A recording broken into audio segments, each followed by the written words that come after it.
नमस्कार। आज बात करते हैं एक ऐसे इंसान की जिसने अकेले ही भारत की आज़ादी की लड़ाई का पूरा नक्शा बदल दिया, मोहनदास करमचंद गांधी।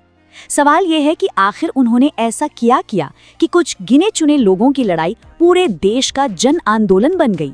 चलिए इसी दिलचस्प कहानी को समझते हैं। ये जो तस्वीर है ना, ये सिर्फ एक भीड़ नहीं है, ये एक सोच की, एक विचार की जबरदस्त ताकत है। देखिए, लाखों लोग एक साथ खड़े हैं। तो सवाल यही है, आखिर कैसे एक लीडर ने लाखों लोगों को इस तरह से आज़ादी की लड़ाई में शामिल होने के लिए तैयार कर लिया? चलिए इसी को समझने की कोशिश करते हैं। तो इस कहानी की शुरुआत होती है जनवरी 1915 से। गांधी दक्षिण अफ्रीका में लगभग 2 दशक बिताने के बाद भारत वापस आते हैं। अब देखिए, उस वक्त भारत में आज़ादी का आंदोलन तो चल रहा था, ऐसा नहीं है कि नहीं चल रहा था, पर उसका जो रंग रूप था वो आज जैसा हम सोचते हैं उससे काफ़ी अलग था। उस समय का जो राष्ट्रवाद था ना, वो कुछ खास लोगों की चीज़ थी। मतलब वकील, डॉक्टर, बड़े बड़े जमींदार, सारी बहसें अंग्रेजी में होती थीं और पूरा आंदोलन बस बड़े बड़े शहरों तक ही सिमटा हुआ था। गांधी ने जब ये देखा तो उन्हें लगा कि भाई, ये तो असली भारत है ही नहीं, ये आवाज़ तो सिर्फ कुछ लोगों की है। उनका विजन, उनकी सोच एकदम अलग थी। वो एक ऐसा आंदोलन चाहते थे जो भारत के हर किसान, हर मजदूर, हर कारीगर की आवाज़ बने, और सबसे ज़रूरी, उनकी अपनी भाषा में उनसे बात करे। सोचिए ज़रा, बनारस हिंदू यूनिवर्सिटी का उद्घाटन समारोह है, मतलब माहौल एकदम शाही है। मंच पर देश के बड़े बड़े राजे महाराजे, नामी गिरामी नेता सब मौजूद हैं। और तभी एक ऐसा आदमी बोलने के लिए खड़ा होता है जिसे भारत में उस वक्त ज्यादा लोग जानते भी नहीं थे। हाँ, दक्षिण अफ्रीका में उनके काम के बारे में सुना था, पर बस उतना ही। और उनके शब्दों ने तो वहां बैठे पूरे एलीट क्लास को जैसे हिला कर रख दिया। उन्होंने साफ साफ कह दिया कि भारत की आज़ादी इन सजे धजे लोगों से नहीं मिलने वाली।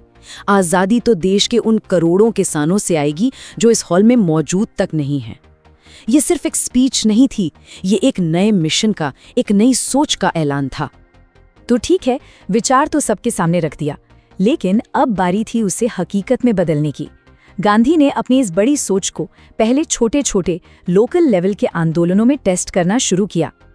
और उनका सबसे बड़ा हथियार क्या था? सत्याग्रह, मतलब सत्य के लिए आग्रह करना। ये बिना किसी हथियार के, बिना हिंसा के विरोध करने का एक बिल्कुल नया और अनोखा तरीका था।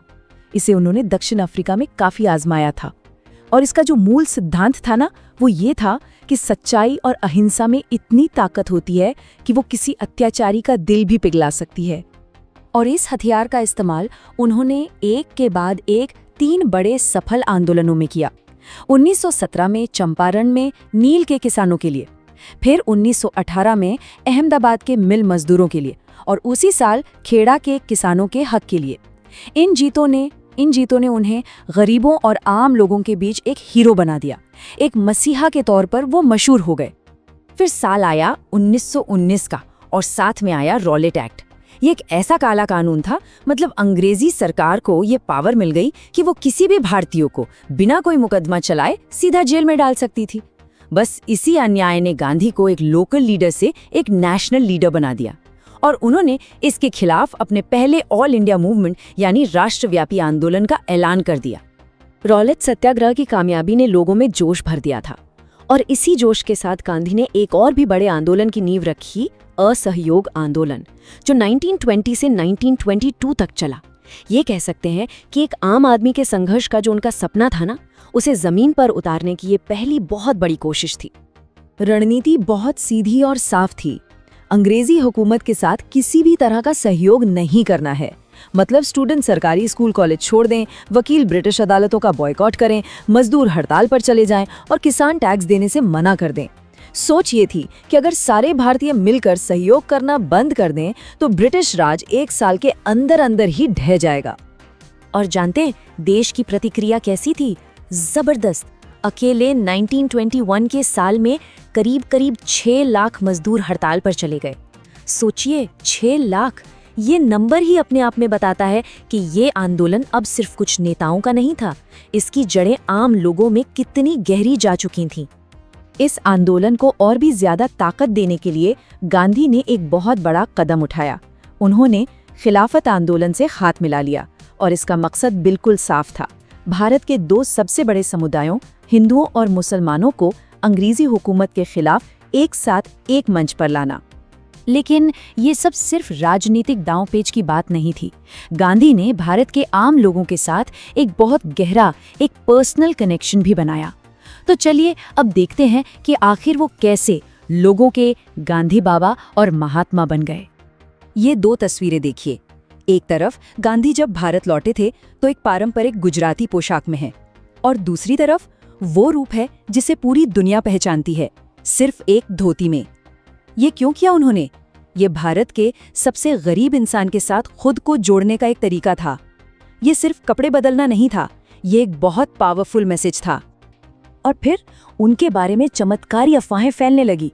गांव-गांव में कहानियां चलने लगीं कि जो गांधी पर शक करता है उसकी गन्ने के रस की कड़ाई अपने आप टूट जाती है, या जो उनकी बुराई करता है उसकी फसल रातों रात बर्बाद हो जाती है। लोग उन्हें एक ऐसे मसीहा की तरह देखने लगे जो उनकी सारी तकलीफें दूर करने आया है। इन कहानियों ने उन्हें आम लोगों की नज़र में लगभग एक देवता का दर्जा दे दिया था। असहयोग आंदोलन अब अपने चरम पर था, पूरे देश में एक जोश था। लेकिन तभी एक ऐसी घटना हुई जिसने गांधी के सबसे बड़े सिद्धांत यानी अहिंसा को एक बहुत बड़ी कसौटी पर लाकर खड़ा कर दिया। ये बात है फरवरी 1922 की। उत्तर प्रदेश का एक छोटा सा गांव चौरी चौरा। वहां एक गुस्साई भीड़ ने एक पुलिस स्टेशन पर हमला कर दिया और उसमें आग लगा दी, जिसमें कई पुलिस वाले मारे गए। जैसे ही गांधी को ये खबर मिली, उन्होंने एक ऐसा फैसला लिया जिसने सबको चौंका दिया। उन्होंने फौरन पूरे देश में चल रहे असहयोग आंदोलन को वापस लेने का ऐलान कर दिया। उनके लिए आज़ादी की मंजिल से कहीं ज्यादा जरूरी था उस मंजिल तक पहुंचने का रास्ता, और वो रास्ता सिर्फ और सिर्फ अहिंसा का हो सकता था। उन्होंने साफ कहा कि कोई भी उकसावा हो, कितना भी बड़ा हो, वो किसी भी तरह से निहत्थे लोगों की हत्या को सही नहीं ठहरा सकता। ये उनके अपने सिद्धांतों के प्रति उनकी जबरदस्त निष्ठा को दिखाता है। आंदोलन वापस लेने के बाद गांधी पर देशद्रोह का मुकदमा चला और उन्हें गिरफ्तार कर लिया गया। लेकिन सबसे दिलचस्प बात यह है कि जिस अंग्रेज जज ने उन्हें सजा सुनाई, उसने खुद क्या कहा? उसने गांधी को एक ऊंचे आदर्शों वाला महान इंसान माना। सोचिए, ये दिखाता है कि गांधी की नैतिक ताकत इतनी बढ़ चुकी थी कि जो लोग उनके खिलाफ थे वो भी उनका सम्मान करने पर मजबूर थे। और ये पूरी घटना हमें एक बहुत गहरे सवाल पर लाकर छोड़ देती है। जब कोई लीडर अपने सिद्धांतों के लिए एक इतने कामयाब आंदोलन को भी रोक देता है, तो ये लीडरशिप के बारे में आखिर क्या बताता है? शायद असली ताकत हमेशा आगे भागने में नहीं होती। असली ताकत ये जानने में होती है कि ठीक किस समय और कहाँ पर रुकना है।